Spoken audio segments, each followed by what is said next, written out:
Delhi liquor scam కేసులో arrest అయిన BRS MLC కవిత దాదాపు గత 4 నెలలుగా ఢిల్లీలోని తిహార్ జైల్లో మగ్గుతున్న విషయం అందరికీ తెలిసిందే. పలు దఫాలుగా బెయిల్ కోసం దరఖాస్తు చేసుకున్నప్పటికీ కోర్టు వాయిదా వేస్తూ వస్తూనే ఉన్నది. అన్ఎక్స్పెక్టెడ్ గా అనుకోకుండా ఈ రోజు మధ్యాహ్నం ఎమ్మెల్సీ కవితకు అస్వస్థతకు గురైన విషయం తెలిసింది. వెంటనే జైలు సిబ్బంది ప్రత్యేక అంబులెన్స్ ను పిలిపించి ఆమెను దీన్ దయాళ్ హాస్పిటల్ కు తరలించినట్టుగా తెలుస్తున్నది. ఈ విషయాన్ని కవిత కుటుంబ సభ్యులకు, కవిత లాయర్లకు తెలియజేసినట్టుగా తెలుస్తున్నది.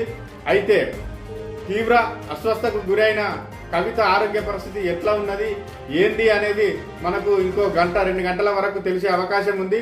ఎప్పటికప్పుడు కూడా కవితకు సంబంధించిన ఆరోగ్య పరిస్థితిని కూడా కోర్టుకు తెలియజేయాల్సిందిగా జైలు సిబ్బందిని, అటు హాస్పిటల్ సిబ్బందిని కూడా కోర్టు ఆదేశించినట్లుగా తెలుస్తున్నది.